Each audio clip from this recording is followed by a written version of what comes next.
Welcome back to the BigBroG Podcast Ep4. Here with me today is Mr. Rayyan. He is the founder of Heritage Bakwa.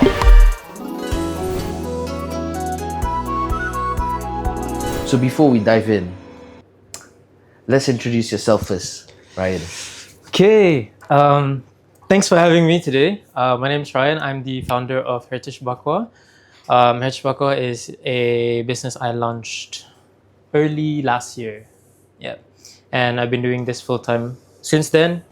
Right after school. So now we've scaled the business to wherever it is now, and we mainly do online e-commerce. You know, it's really interesting that you just started last year. Last year, because Heritage Bakwa has been like a household name. You know, I don't say like that lah. You know, for me and us all over here, you know, we're like, woo, Heritage Bakwa, you know. That's good to hear. Yeah.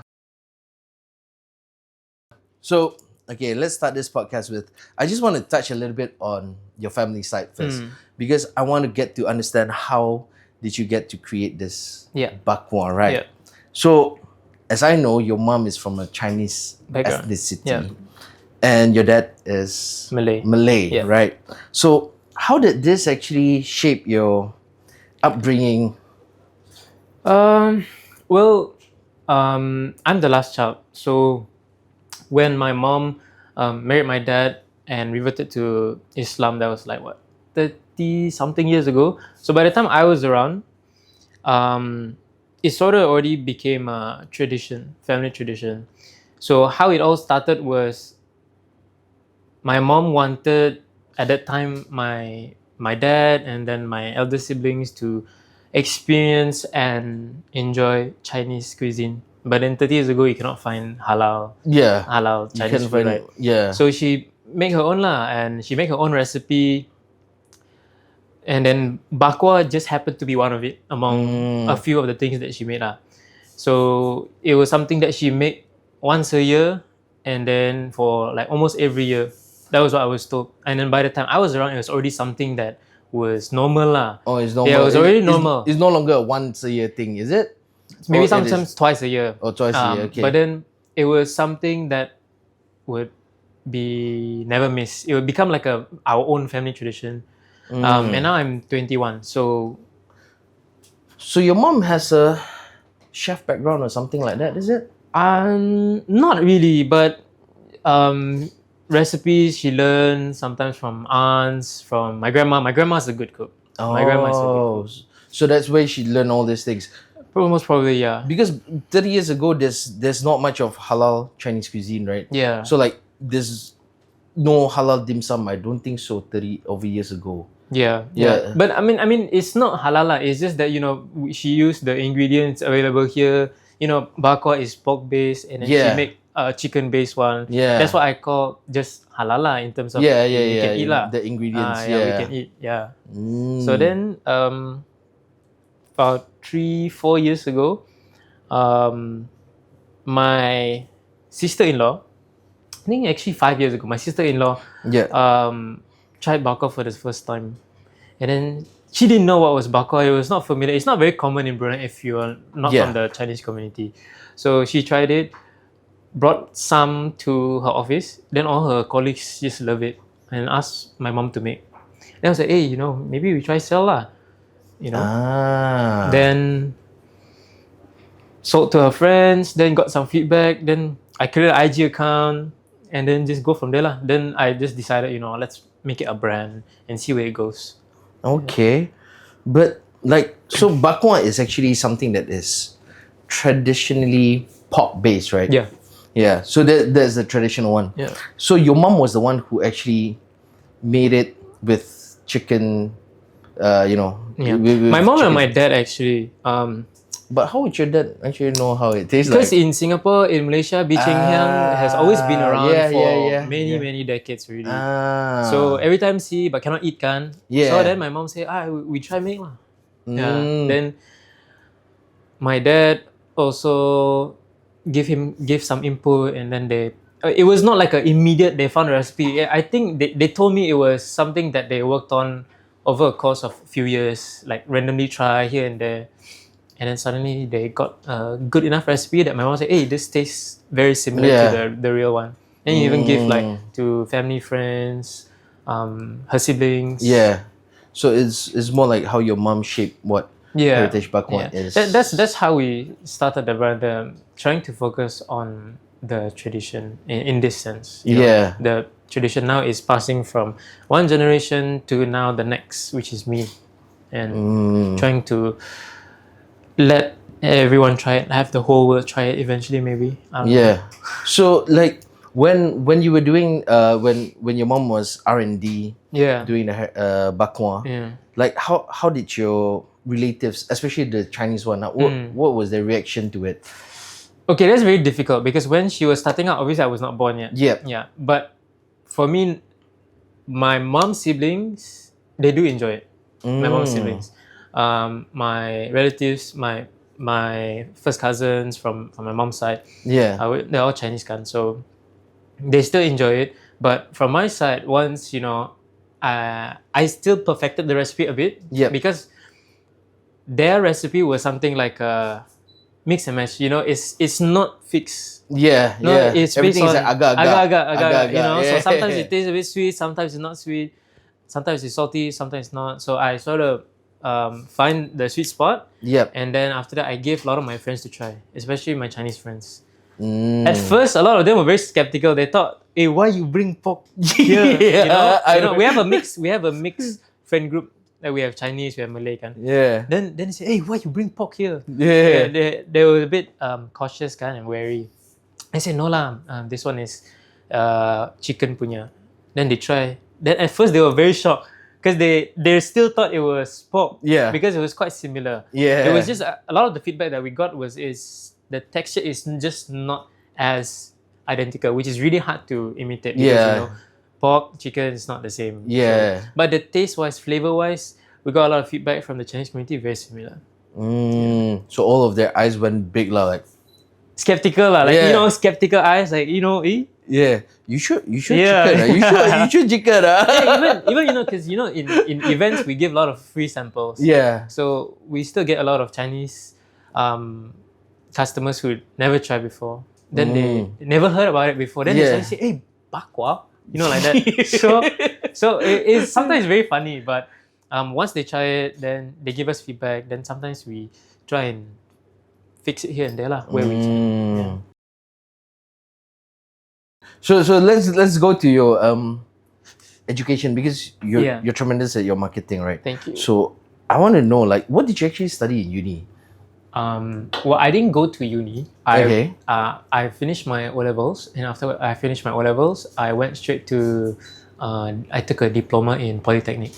Oh, you took a diploma in Polytechnic. So what was it in marketing? It was I was majoring in business marketing.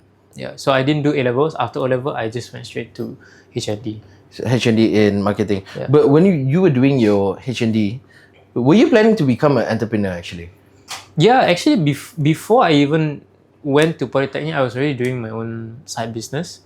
My first business, which was at the time it was called a different name, but now it's known as 27 Supply.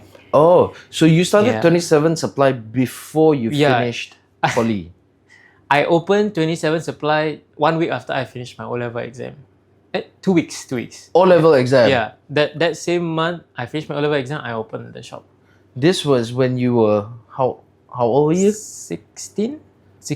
Wow. So you opened it as a shop, or was it an online base? Shop at the mall, Wow. That's actually quite ballsy for a 16-year-old to venture into that. I mean, it was not something, I wouldn't say like, how to say, it was just an opportunity that just landed on my doorstep, and I was like, why not take it? So you're a very business-minded person lah. Would you say it that way?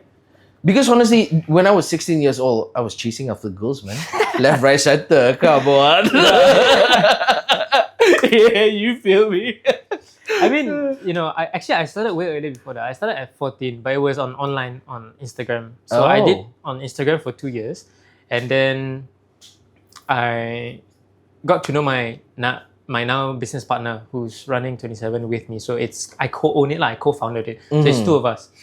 So I met him through social media, connected with him, and then because at that time it was 2018, around that time 2018. There was not a lot of the community was very small. Yep. In terms of like this sneaker reselling, buying, selling, trading. It was very small. Yep.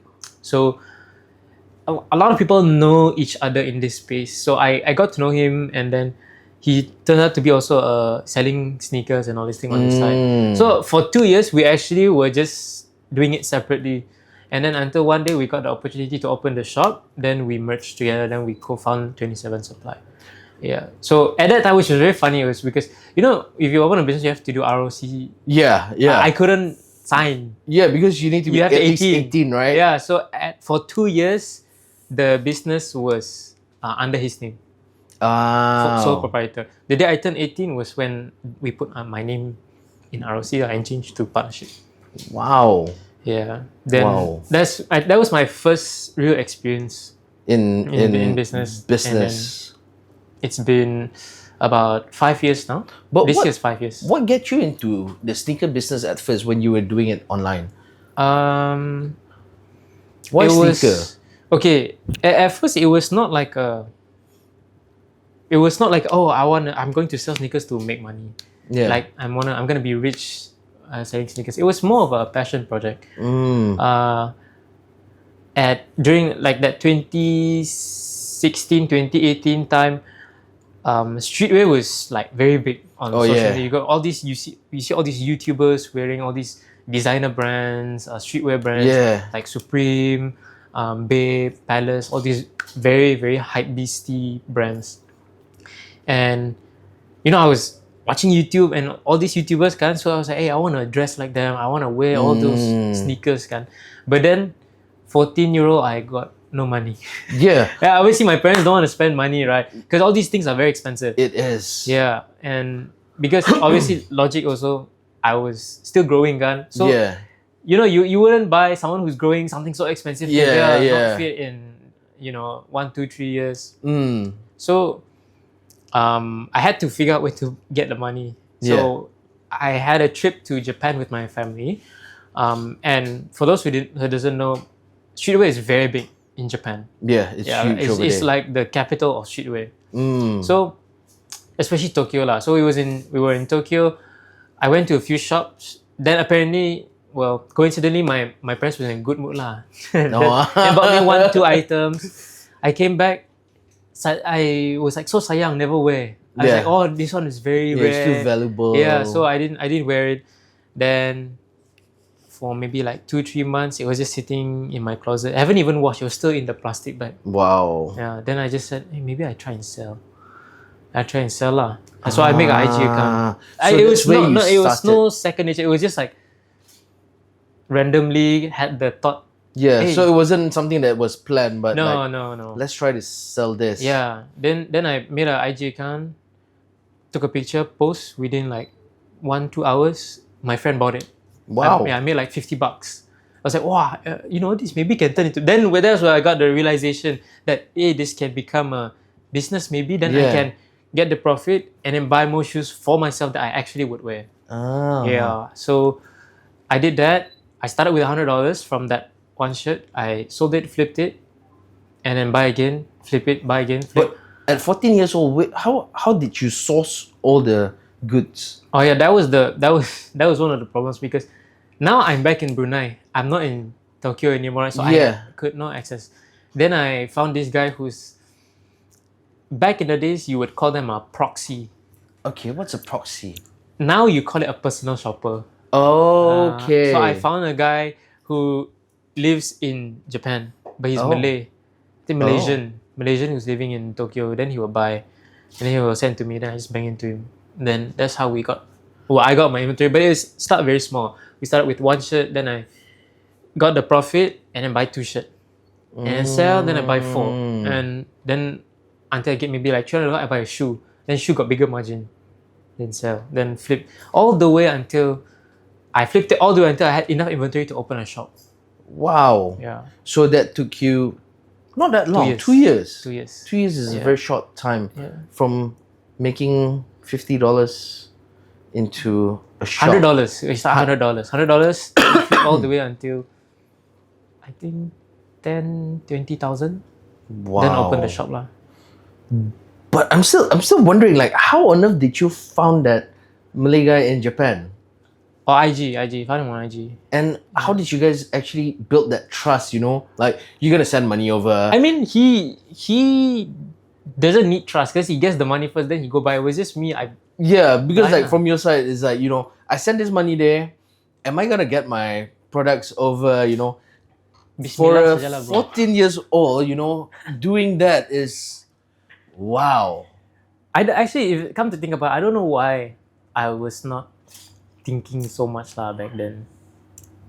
Yeah, but I'm grateful. I'm very grateful that I did. Yeah. Because it got me to where I'm here today. So you were selling these sneakers at 14. So Yeah. your customers are From Instagram lah. Yeah, from From Instagram, Instagram. and also Facebook Marketplace. Wow, that one was good. Even like because there were Facebook groups where you get all these enthusiasts. yeah. So that's where it was the best place to sell because all these people are already interested in the products, kan, but they don't know where to buy. At that time, it was really hard to buy. 2018 to 2020 is very hard to buy because now you got all these platforms like StockX, Go, Yeah.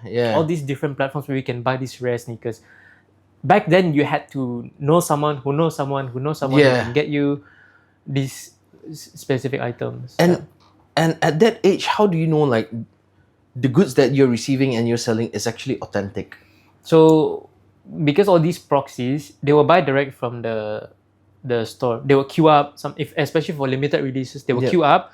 You pay them the amount for the shoe with a premium. Yep. Then they will queue up for the shoe for the item, and then they will send it to you. They make money for the service because they're not buying the item and selling to you. They're buying it on behalf of you. So they'll send you together with the receipts and Yeah. Then you get the actual receipt lah. So now I'm interested to know, like, okay, so you're selling in Instagram and Marketplace, right? Yeah. So how do you do all these meetups? Because you were just 14. I had a driver, my old last time, because sent me to school, all these things. So after school, I said, singgah sekejap, you know, to jumpa orang sekejap. That's why I bring him lah, because you know I was young kan, so Yeah. I was also scared lah, you know, meeting people I don't know, random Yeah, stranger. correct. But most of the time, I MP like in front of bank, Tulak Bank, BABD Bank, Yeah. very very public places. But then I bring my own, but he stay in the car lah. He parked right in front, and I just wait in front of the car. Yeah. And people do trust a 14-year-old in They didn't know lah. But you were in your school uniform, right? No, I changed, After school. Changed first. You changed. Okay. Smart. Change first. Wow. Kadang that's- kena gambar with baju sekolah kena marah kan. Yeah. Okay, so now it has turned into 27 supply. Yeah, it was the year of COVID. The We year of opened COVID, which is 2020. 2021. But before I go down there, like, why is the name 27 Supply? What's the story behind? The story was because I told you there was two people, right? My Yeah. partner and me. And you, yeah? My old business was called Kampong Supply. Kampong Supply. And his business was called 27 Beaters. So that's how the Yeah. name come. Very lame lah, actually, very tacky, but it's sentimental. You know, best of both worlds. So okay lah, I also don't mind. So now the store is still running, Still and running, yeah. ongoing. Yeah, It is located at the mall first floor behind Melvida, next to iTop. Okay. So now it's still in operations for 5 years? This will be 5 years. This 5 November years. will be 5 years. Oh, so you open up in 2020 November. So that After my O level. So that was during COVID, right? Yeah. So what did you decide to go on retail? COVID business for retail was so good during COVID time because all the money was here, kan. Yeah. Wow, But I mean online business was still good as well, Yeah. right? But I always had, after I did it, like after I started the business when I was 14, 15, I always had a dream, want to open shop someday. But I didn't expect it to be that soon. You know, I was thinking, maybe in 5 years, I'm gonna keep it up. I'm gonna open a shop. Then I got the opportunity lah. Someone offered me and said, "Hey, you wanna open shop?" But what's your parents' reaction that time? Wow. Because you were just 16, you just finished O-level and opening a shop. Yeah, it was hard lah. I think the same with every other parent, you want to protect your child. Yeah, correct. You want to make sure that nothing bad happens to them. Yeah. Most importantly, they don't gonna scam, they don't lose money, they don't go into something that they don't know, they have no experience in. Yeah. It's the role of a parent to guide, right? Every parent will always want to make sure their kid is safe, doing the right thing. Not just doing the right thing, but being cautious. Yeah. And I remember it was before I did my O-level, it was like April, May, mid of the year of that same year. Yep. I got the opportunity. Someone said, "Hey, you want to open shop together?" Because they follow me on Instagram and I know of this person also. It's my business partner now. He runs Capsule because we share the space, kan. So he approached me and my now business partner Alfian. Then he said, maybe we can open a shop together. Like 3 of us, we open shop. We said, share the space, split the rent, split the salaries. Then we do it on our own lah. Then I was like, maybe it's not a bad idea. Then I told my parents. My parents were very skeptical. It was worried I was gonna get scammed or something. Yeah. Someone's trying to take advantage of me. So I got scolded. I got scolded, and then my parents were basically asking me to forget about it lah. Yeah. So I was actually quite heartbroken because I really wanted to do it. I was looking at it as like a golden opportunity. When am I get this opportunity again? If I were to wait and then open up shop again, maybe 5 years down the line, I also don't know if the business will be there in 5 years. You know what happened? So I was very upset, and I think my mom saw that I was quite upset and actually affected me a lot. So my mom was a very supportive person. I think for all my life, anything that she think will make me happy, she will ask me to just do it. Yeah. So it was your mom that it was my mom who really supported me after that lah. After that talk, that they told me not to. Then I told her why. I explained why I think it's a good idea. Obviously, it didn't sit with her immediately lah. It took a while, maybe like a week after that. Then she talked to me. She sat down with me, sat me down, then told me, if you really want to do it, maybe we can try and convince your dad, but we won't give you any money. You have to figure out on your own lah. How I had some money saved up because of the business card with my current inventory, but most of it was stuck as inventory. Yep, correct. Yeah, but with opening a shop, you have to spend a lot of money on renovation and everything else. Yeah. Then for a period of maybe like 1-2 months, my mom here and there would try to pujuk my dad here and there, telling me maybe it's not such a bad idea, because my eldest brother and my business partner are friends. Yeah. So that was the easy icebreaker barrier that this is not a stranger. My brother also knows this person. And after a while, my dad sat me down again. He said, "Okay, you focus on your O-levels. After you finish your O-levels, then you think. Then we can consider." But I just saw it as a green light lah. I said, "Hey, okay, okay." Then my dad said, "But he's not going to help in terms of giving me any money, because if I were to do it, I were to lose my own money. He doesn't want me to lose his money." Yeah. I said, "Fine." Then he said, "But he'll let me use my savings, because they hold my savings, kan."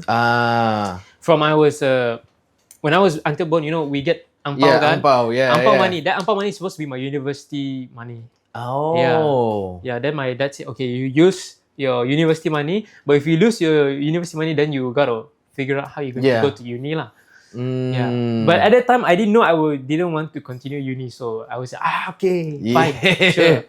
I was so happy. Then my dad said, "But you have to focus on O-level first. You have to do well on your O-level." But I didn't lah. But how long of a period was it that from telling your dad until he got convinced? Probably about 2 months. 2 months? Yeah. That's not that bad, actually. And then that was maybe sometime in July, August. Then that's when because these two people, Capsule and my business partner Alfian, were already in it. with or without me. Okay. But then, They would love to have you on board as well. Yeah. So they were just waiting. They keep pushing me, so you want or not? You want or not? You want or not? Yeah. Then eventually, after my dad told me, I ran to my room, took my phone, I texted him, okay guys, let's do it. It's on. Yeah. Then I was so happy. I was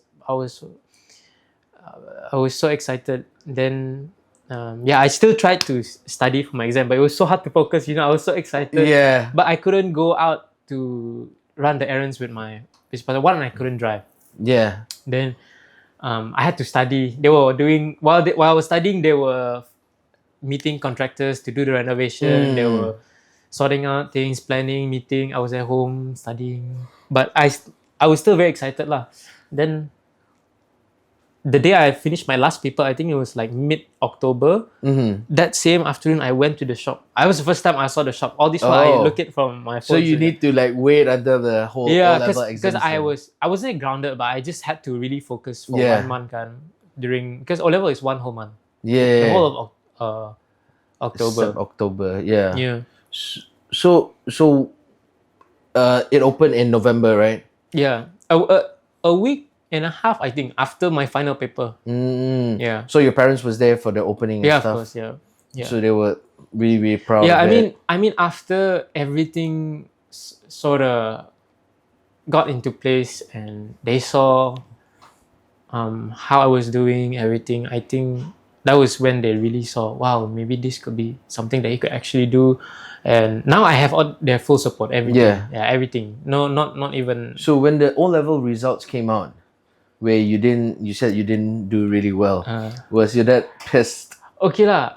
I didn't fail anything. I passed. I got 9 O's, all credit. Wow. Yeah, but why I say I didn't do well was That's because 8 more than me. Yeah, I mean, to their standard, it was not that great lah. Because all my brothers did really, really well. Like, I got 9 O's, they got like 8 A's. Wow. 8 A's, 7 A's. Then I only got 2 A, and then got C. Like I think I got like 4 C's. Yeah. And then I was actually quite scared. It's not such a bad result, but if you compare it with your siblings, it's like I was quite scared. But then I don't know why, but I think because O-level results come out the next year. Yeah. Like early the next year. Yeah. And when my O-levels result came out, I already opened shop. I was like 3-4 months already. And it was doing really well. That 3-4 months was doing really, really well. Yeah. So my dad didn't really bother so much lah. So groceries, coffee, fashion, haircut, whatever it is, I save all with just one card. Looking to improve your kids' mathematics and phonics? Head on to iKids and use your All of this looks so good, especially this one. But even better if you pay less. Drinking coffee at my usual spot, except I don't pay the usual. Workout in, wallet still full. Need downer stick services for your car? Or you need a reliable workshop to maintain your car? Change car parts, like this absorbers right here. Mike and Mesh, your go-to for fresh new haircuts and quality grooming product. Use your GRewards to get exclusive discounts. I'm ready and all set to discover Temburong with freebie travel, with savings. So I've got a few insurance to renew today. So I've decided to come to AXA Jaya because there's discount. One card, all these faces. Why pay full price when you can use your GRewards? So when the O-level results came out and the shop is already ongoing, it is doing really well. Was there a point of time or a moment where you were thinking like, maybe let's forget about studying. Let's just focus on this. No lah. I still thought my studies were very important because at that time I was only until O-level kan. Yeah. But I knew I wanted to do business. Mm-hmm. So that's why I decided not to do A level, because A level in my school at that time, there was there was a business subject, Yeah. but it was very theoretical business, and I wanted Ah. to focus 100% on just studying about business. Yep. So I told my dad I wanted to go to Polytechnic to basically be more a bit specialized, just studying business lah. At first, they were also still again a bit skeptical because Yeah. I'm the youngest child. All my 4 siblings, all my 4 brothers, they went the traditional. After O level, did really well. A-level. Do A level, did really well. Got scholarship, got student loan. Go to UK, study. Got Wow. first class. They're very academically very Yeah. smart. And I think I was a bit different. I didn't really like studying in terms of reading a book. Yeah. So that's why I told my dad, hey, maybe we see if I can go into Polytechnic lah. I love marketing. I love branding. I love all these things that's about trying to advertise or whatever it is. So that's why I chose marketing. And to be honest, the courses are not so different. It's just on your final year, you specialize on your major lah, your segment. Okay. Yeah. So, with the sneaker business, and then you went on to build Heritage Bakwa. Yeah. So, what are the lessons, or like one of the biggest lessons that you have brought from the sneaker business to Heritage Bakwa? I think it's managing people was something that was a bit hard for me, but I had to learn it the hard way and just by doing it. Because, okay, I told you I started at 16. Yep. We open a shop means we have to hire people. Yeah. I had to sit through interviews without Yeah. ever being interviewed, but I had to interview people. Obviously, along with my business partner lah. Yeah. But Yeah. I had to interview people, and these people applying are like 22, 23 and above. Sometimes got like 27. What's behind the switch or the move from sneaker to food? It's a totally different thing. I think it was just one shift in passion as well. Because I started 27 when I was a teenager. Yeah. And why I started business, like I said, it was like a passion thing for me. I just love sneakers, streetwear at that time. Then over time, trends change, people's interests also change. So the business was not doing as good as when it first started. During COVID, it was like printing money. Really, yeah, really, Wow. really.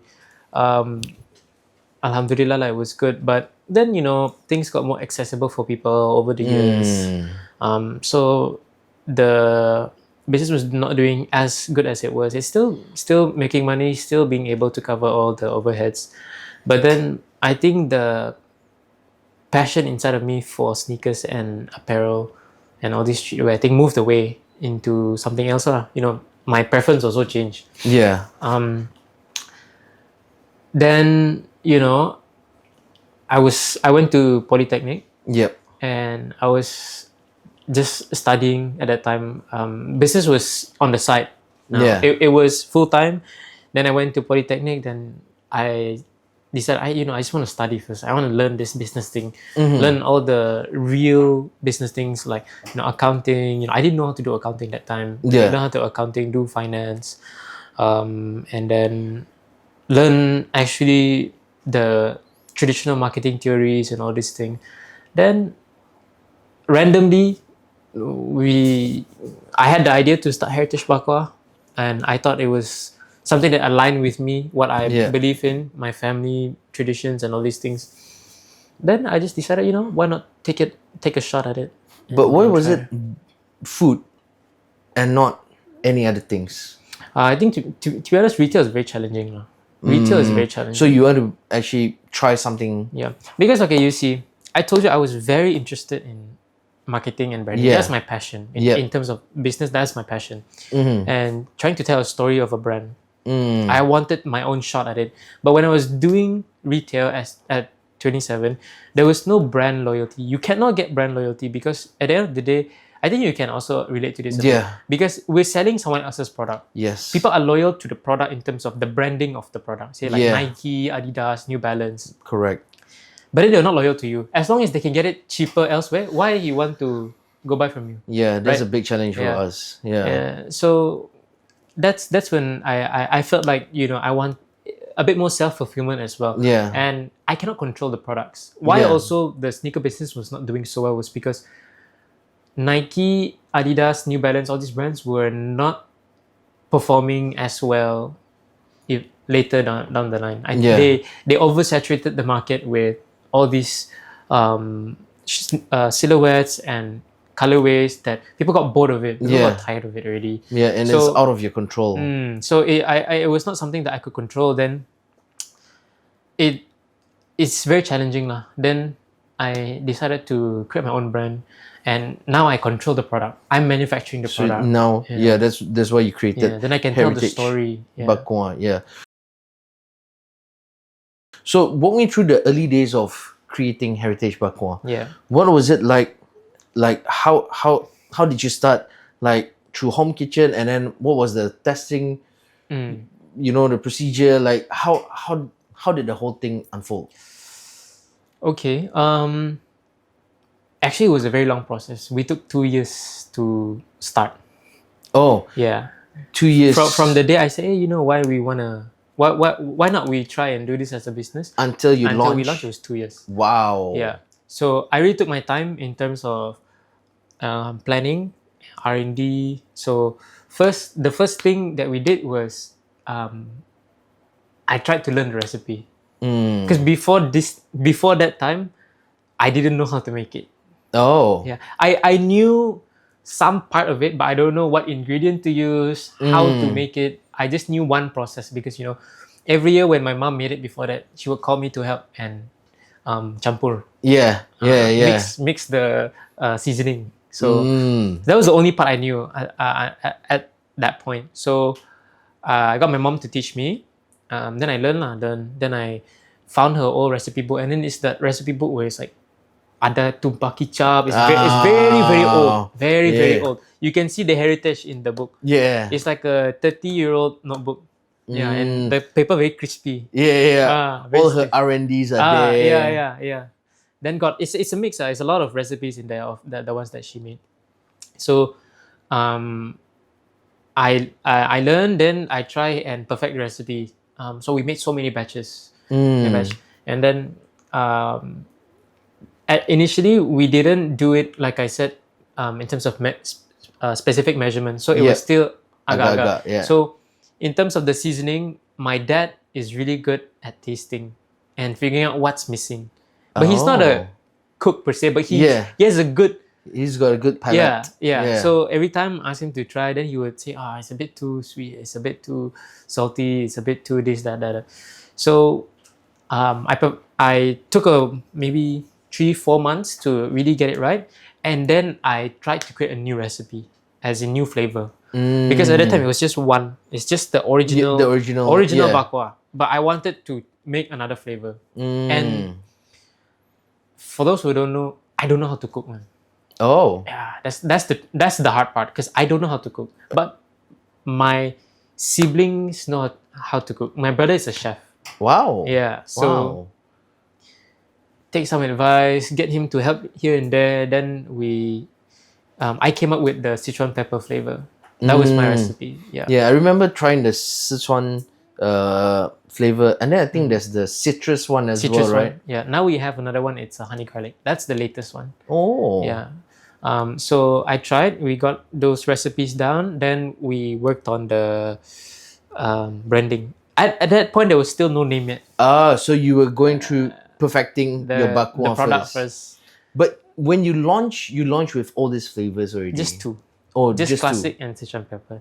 Yeah. So at that point, we had no name yet. I was just bakwa. Yeah. Yeah. Then after a while, my sister-in-law, she's really good at naming stuff. Then she came in, Heritage Bakwa. Then it got a ring to it. It was a few options before that, but then the one that really stuck with me was Heritage Bakwa. It really told a lot about it really speaks about the brand. Yeah. Real heritage. We want to preserve my family tradition. Yeah.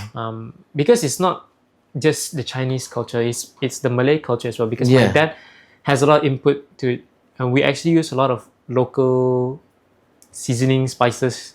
That's actually Bruneian ingredients to make this Chinese bakwa. bakwa, which is why Yeah. it's a bit interesting. Yeah. When we got the taste to be so similar, but we use local ingredients. Bruneian ingredients. Wow. Yeah, so that's the heritage behind it. And I wanted to communicate that through our branding. So that's why if you look at our brand, it's not very Chinese, but it's not very Malay. It's like a mix of both cultures. I love the color. Who chose the color? It was my mom and me because Chinese always red. It's always red. They're always red. Malay is always green. So Malay That's Chinese how the is colour how we came did, out. green and red. So I had the vision for the brand, but then I'm really bad at designing. So I work with one of our brand designers. Yep. I got introduced to her. Amazing at what she does. Like very, very good. She built the brand from scratch until now. Every design element, everything that revolves around designing branding comes from her. Wow. But we work together in terms of the vision. So I just tell her, I want this. I have a vision that we want to do something like this. Then she'll work around with me, and then she'll bring it from idea to life. Yeah. Because I just love how clean it is. The color, it is like perfection. If you look at first glance, you wouldn't have thought that this is a Bruneian brand. Really? Yeah, because it's super clean, very, very, very nice. I just love it so much. I'm really grateful that you said it, because that was the goal that we had from the start. Was I told her, I wanted to really take this branding very seriously. I really want to create a brand that stands out from all the local brands here. I want to bring this brand to an international level one day.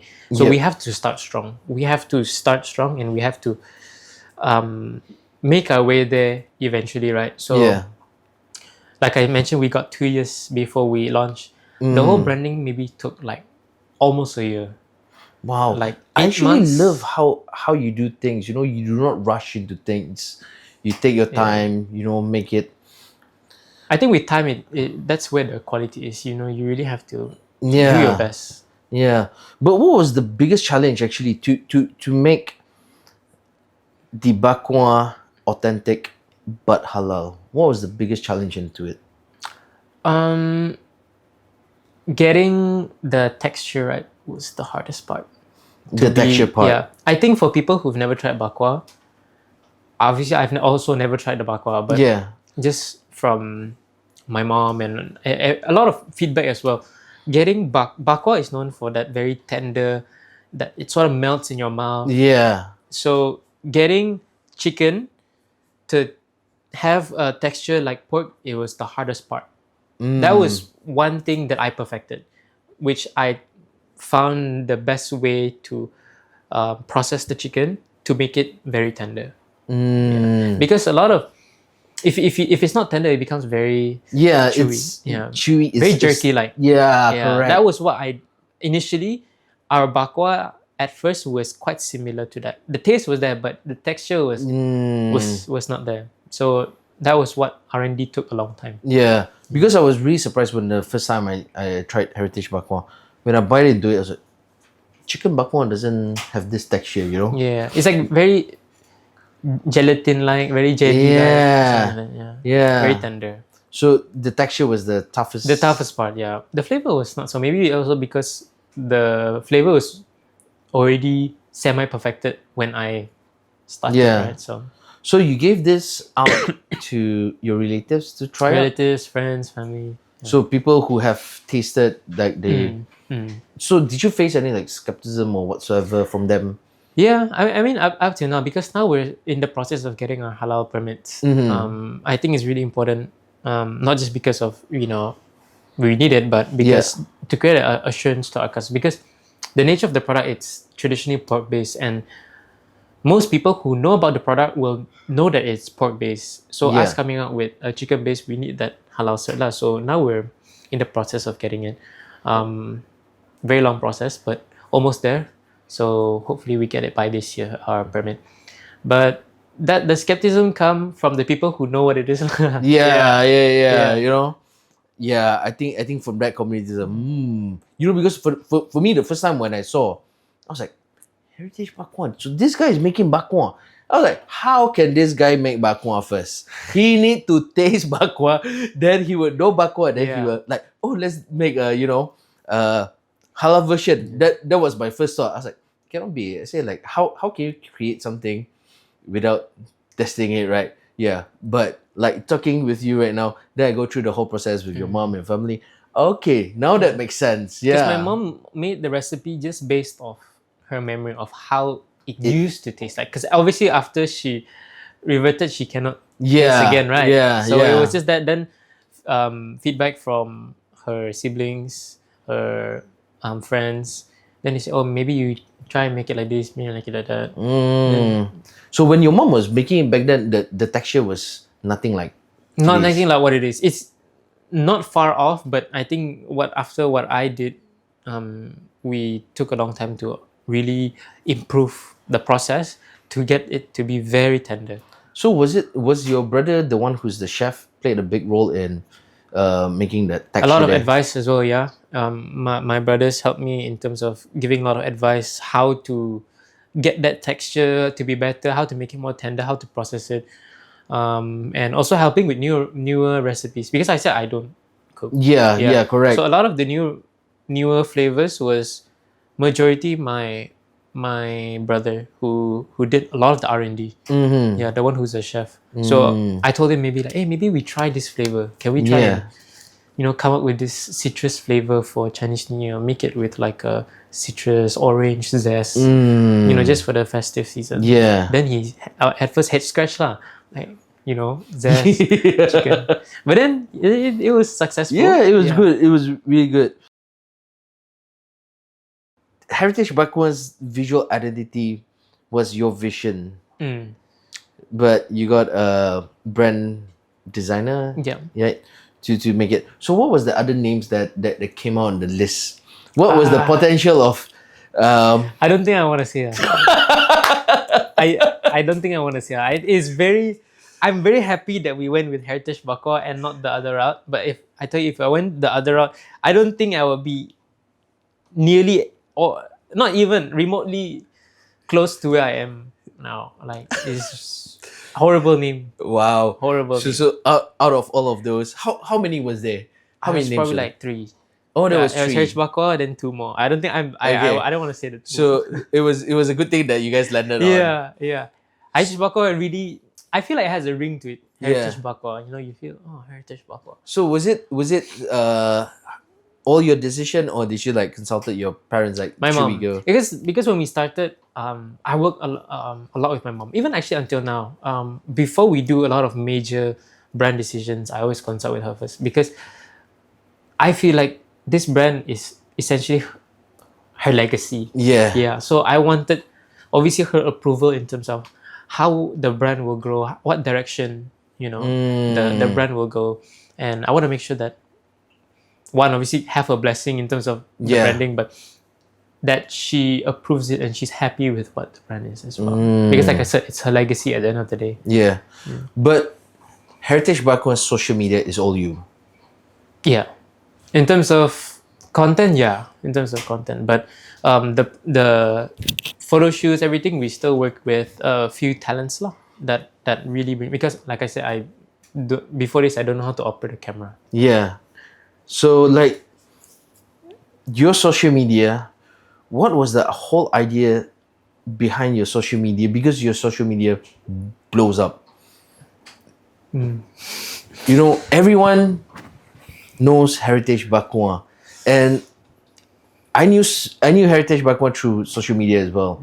I was like, who's this guy? And then watching your videos and stuff, I was like, this guy makes very, very good videos. I love how you storytell. I love the way how you shoot it. So like, what's the idea behind that? I mean, actually, most of our content is not even posted through Heritage Bakwa. It's posted to my own personal TikTok Oh, is it? page. Yeah. All the videos you see on TikTok is Yeah. actually my account, my personal account. Oh. Yeah.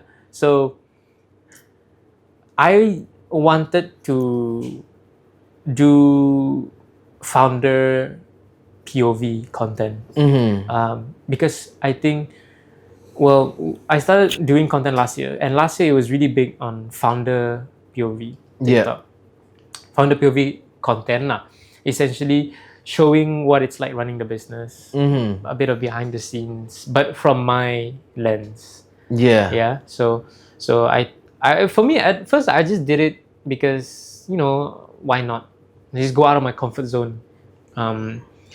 Try to put myself out there, because before that I was very, how to say, very private. Yeah. I don't really post a lot on social media, especially on TikTok. Yeah. Before this, I used to post like my car punya, you know, sometimes I go cruising in my car and I just take a simple Picture of video it. and then I just post. Then I didn't really post anything about my career or anything else. Nothing about personal branding. So I felt that I think for people to connect with me, connect with the brand, I think they need to see what it's like to run a business. Like the things that you don't see, that's not polished or clean. Yeah. You know? So I just did that. Then my first like 3 videos blew up. Like I got like, one of the videos like 250,000 views. And like, oh wow. It's like, wow, you know? Wow. Then I just keep doing it. And then over time, you know, I still do the same formula where I'm just talking about the brand, talking about progress. And I think that's what people enjoy seeing, that, you know, I'm documenting the journey. Because I actually started right when we first launched. So it was like from zero, like literally zero. You can, if you scroll all the way down, you can see me start working from the home kitchen, from the living room. And then showing when we first got our first biggest order, like a $2,000 bill. I showed that video did really, really big. And then from there, then you can see that I posted when we joined our first small event, first small expo, and then until where we are now, where we joined Consumer Fair and these bigger expos. So I think the growth, I think people like to see that. Yeah. I think the first time that I saw yours was when you were at Bridex, I think. Bridex. Yeah. There was one video that you were saying that, you know, you guys prepared X amount and then, you know, it just got sold out and then we need to go home and, you know, redo the whole another production and so on. Yeah, I think that was one. But all these videos were all your ideas, or was it? Yeah, I mean, some of the videos I wouldn't say are scripted, but it would be like, okay, I know I'm going to go to an event. Yeah. I want to make content. I'm gonna figure out, but I don't know what I'm going to post. I just know I'm gonna go to an event. Say like the Bredex. So I'm gonna go to Bredex. I'm gonna be there for 3 days. I'm just gonna have someone ready to record whatever, and at the end of the event, I try and figure out what I can post from here. So it was. I wouldn't say I plan a lot of the things. A lot of the content that I do is unplanned. Then I just try and piece up a story from all the footage that we have. But then now, I think the past few videos that I did was a bit more intentional videos that I really sit down and plan it out, figure out what message I want to convey to my audience. Because I think now I sort of have a decent following of people. I want to make sure that whatever I'm posting is of quality and also speaks a bit about the brand. Because I love how you structure your videos as well. Oh, thank you know, the whole storytelling, because you can really feel it, you know. Really? Because I really love videos like this, you know, where I can, you know, feel what the video is about, and it's a high quality, you know, there's a great story behind, you know. So I really, really like it. And it's not only just us, like not just me, but our team, you know. I mean, it's really different because I don't see it from audience POV, right? I see it from my desktop, my editing, and I hear my voice for like few hundred times over and over and over. So I still try to get the message out of there, and I just try to, for me, how I see it is I just try to pack as much as I can in that 1 minute, just to update my audience, my loyal customers, my whoever's watching the video, Yeah. and even the new people who've never heard about it. It's also a good marketing Yeah. to introduce a bit of what I do to people. So does your marketing in poly plays a big part in?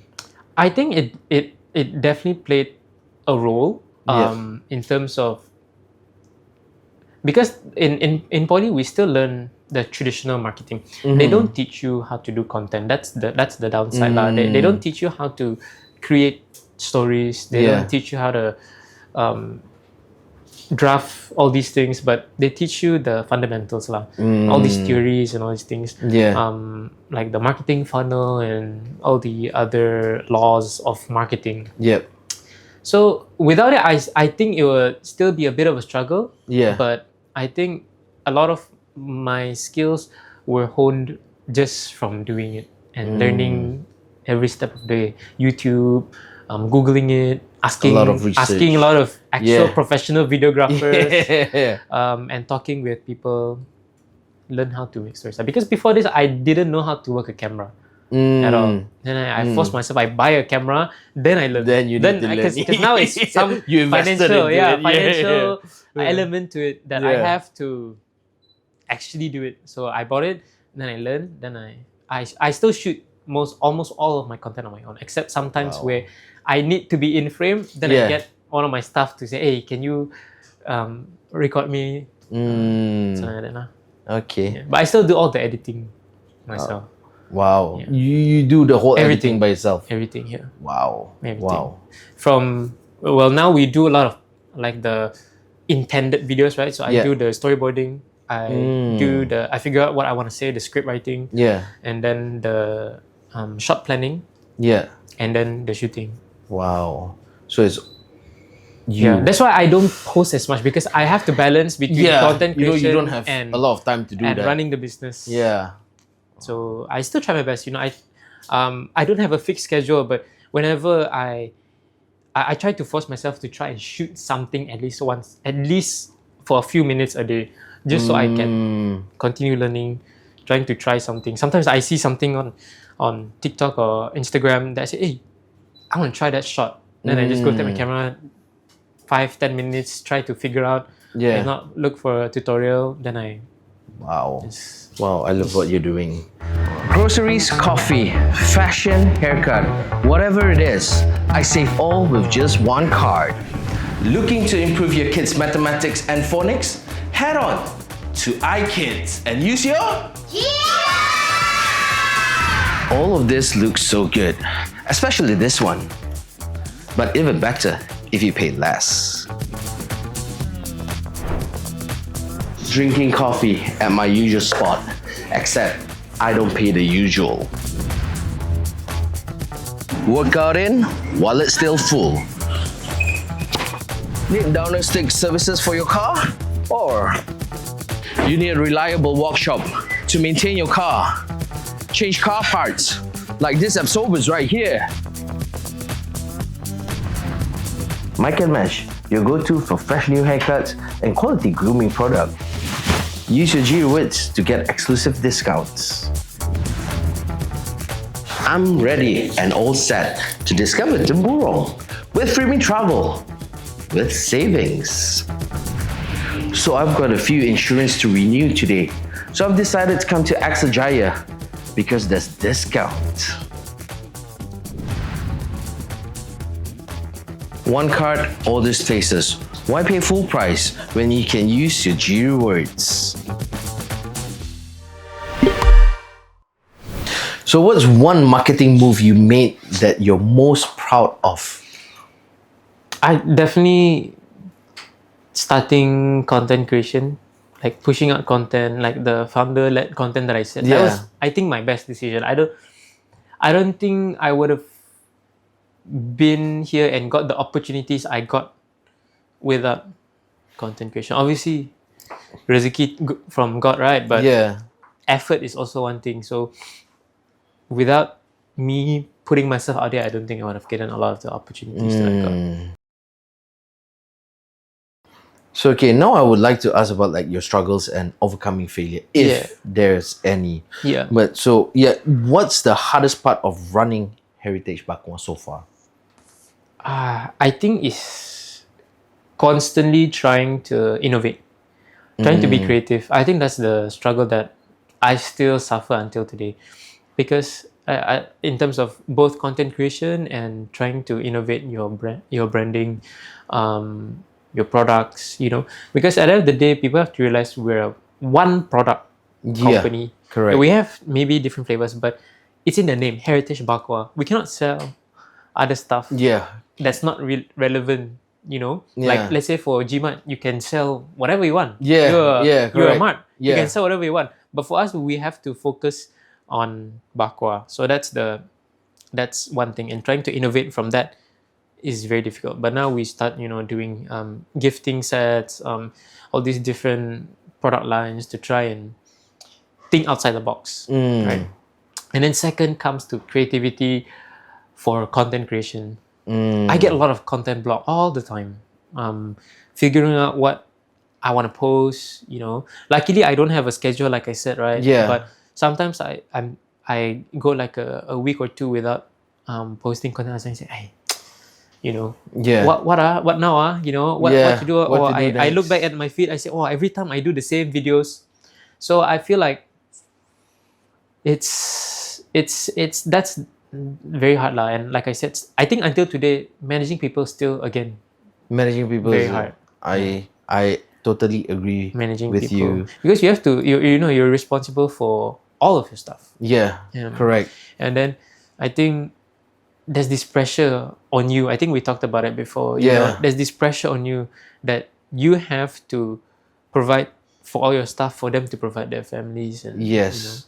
especially we have foreign staff who don't come from very well off Yeah. backgrounds, so they're sending money back to their families in Indonesia. We have that responsibility to make sure that every month everyone's paid. Yep. Even the local staff. Yeah. It's Everyone's doing well. Yep. Everything's taken care of. taken care of. Everything's fine. Yeah, that's one. And of it's like them. on an everyday basis. It's like a never-ending Yeah. thing. It's not like, okay, you figure out for 1 year or next year, I don't Yeah. have this money. It's like a Yeah. problem you have, and it will keep growing because Yeah. the more you grow, the more people you will take correct. into your business, and Yeah, that's very hard lah. But I think Yeah. that's very general in terms of business. Yeah, I wise. think everyone faces the same issue as well. But is there any moments since the very beginning of Heritage Bakwa when you were doing the R&D and things like that? Were there any moments that you actually thought of quitting? I don't think I ever thought about quitting. Yeah. But I definitely have felt down lah. Like down. Like obviously when business is not always up, the down times. I've had my fair share of down times. Not hitting sales target for the month, and then barely have enough money to pay staff. Now we have 7. Wow. Yeah, and as a entrepreneur, you have to pay everyone first. Everyone knows. Correct. You pay yourself last. Pay yourself last. Yeah. If there's nothing left to pay yourself, then that's your problem. Yeah, that's my risk. Yeah. Right? So I only take whatever extra that we have at the end of the month, and sometimes there's no extra. Suck it up lah. Yeah. Try again next Yeah, month. tough luck, Yeah, man. yeah. So Right. I still live quite. I wouldn't say. I don't think I try to live just a very basic life lah. Yeah. I'm thankful that I still stay with my parents. I don't have many bills to pay. I'm still very young. Not much commitment. I Yeah. have the blessing. That's why I've never thought of quitting, because this is the prime time for me to reach what I want to do, like my goals. I have all these advantages. Why not take on these advantages, right? So Yeah. So you've always kept your mind focused, and that has always kept you going. And I think it's also the fact that I believe a lot in the brand, and I believe a lot in myself. So I think all these down times, and when business is not doing good, we have some months we're not doing well, kan? So I always keep telling myself, it's just temporary.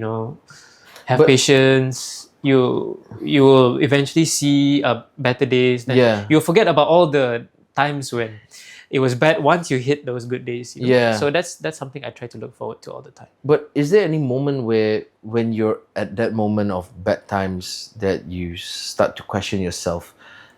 Is this the right decision? Of course, all the time. Who hasn't? I always think, like, am I the right person to do this? Am I qualified enough to do this? Do I have the skills? Do I have the patience? Patience, I think, is the, am I capable of running the business and growing into where I wanted to go? But again, I think because, as a Muslim, it's, I think, easier in terms of, because you're supposed to have that mindset. That, everything, you try your best, then you leave everything to God. Then you just do your best, and after that you pray, and you, what do you call it in Malay? It's like you bersurat, What do you call it? Like, you surrender yourself to God. Yeah. Then you let God, because God is the best planner, right? So that's, I'm thankful that I can try and get through things lah. Maybe for some people it's not as easy, but I'm grateful that I still try. That's a very, very good piece of advice, actually.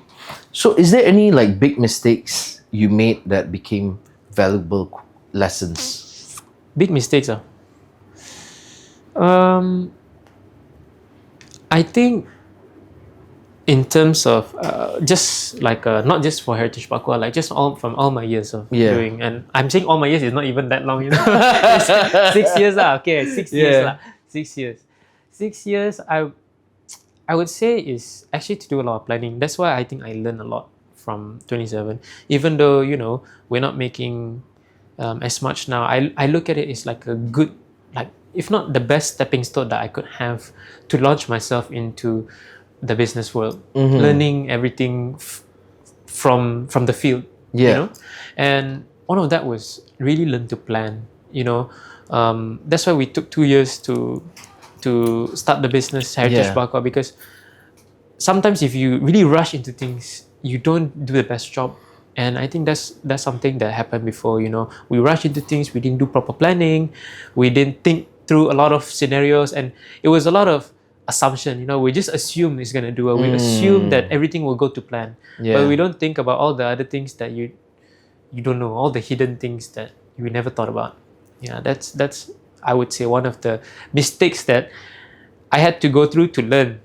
Then how do you go through your planning process? Do you actually look for someone to seek assurance on your plans and so on? First, I will always have, it comes to you, like the idea, whatever idea I have, I would sort of try and piece some things together. Then actually I would, until now, I still go to my dad for advice all the time. So if I run through him, I say, what do you think if I do like this? And he will tell me his point of view. Sometimes I take it with a grain of salt. Sometimes I actually listen.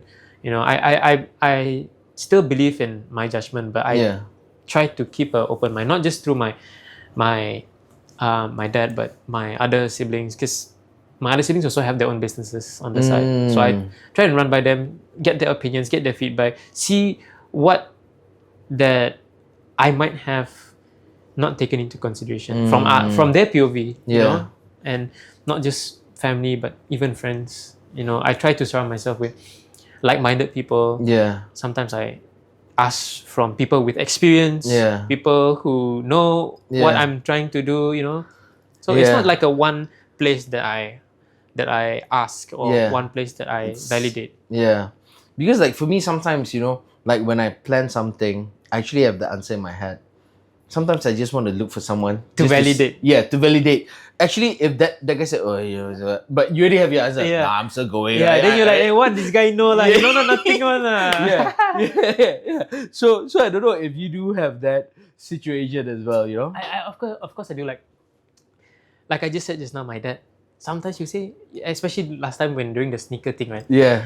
He will, after I did it already, and last time I used to have a lot of parcels sent to the house every day. All my stock was sent to the house. DHL, FedEx guy. Then my dad will see me unboxing. Then every box I open is the same shoe. Then he will ask me, why you buy the same shoe? How can you sell? And this is like a $600-$700 shoe. Wow. And I bought like 20, 30. Then he said, who's gonna buy? Then I just keep quiet lah. I said, hey, you don't know. You don't know. Then I clear it within like a week. Yeah. So some things that I think that he knows better. Yeah. I'll of course take his word of advice. Even if I sometimes know that I still want to do it, I will take it as a precaution. You know, like I said, factor it in to your planning. You know, this could be a potential whatever problem or whatever it is. It could be not. It could be not. But you don't know lah. And through the planning process, we actually talk to ourselves a lot in the head, right? And also, I think it's good because you keep telling yourself this. Then it's like, what do you call this? Manifestation. Yeah. You manifest it. You keep going over it over and over. Yeah, then, I go through that every day. Then you sort of build this, manifestation that is going to work out. Yeah. And it might not. But you everything you don't know. You have to try. Yeah, we just try. If it doesn't work, tough lah, you rugi. Yeah. You need to try. That's why I think like for me, I think my staff probably hate me sometime because when I thought of something, okay, let's do this. That was how I was during 27. I would just come up someday and say, okay, we're gonna change how we do things. Then I was like, that's when I said I think I learned that I need to do a lot of planning first. Don't go straight without thinking. Yeah. And it was just nature to me because I was 60 at the time. What do I know, kan? And also I think when I was at that age, I still had an ego. But it came from I was doing business at 16 and I was you give a 16-year-old that much money, you guarantee will have ego lah. So doing all these failures really humbled me a lot. I believe, and it taught me a lot of valuable lessons that anything can be stripped away just like that. You can have everything, then the next day it's gone. The next day it's all gone. It's about being grateful, being humble, and planning. Planning. So in this halal snack place, this industry, do you actually have any competition? In terms of halal bakwa lah, there is this one place. I don't want to mention where. Okay. But a lot of people know. Okay. They sell. It's a kopitiam. They sell. It's bakwa, but they call it a chicken slice. Oh. I tried it before. It's okay. But I think what we have better is texture. That was what I pride for a lot. Is the texture is really important because we talk about bakwa alternative, halal alternative. Alternative means you want it to be as close as possible. Correct. So I think we pride a lot in terms of the texture and the branding, every aspect of it. Yeah. But it's doing tremendous. I still look at it as we just try to focus on what we do best. I think what you have been done ever since is like perfection all the way.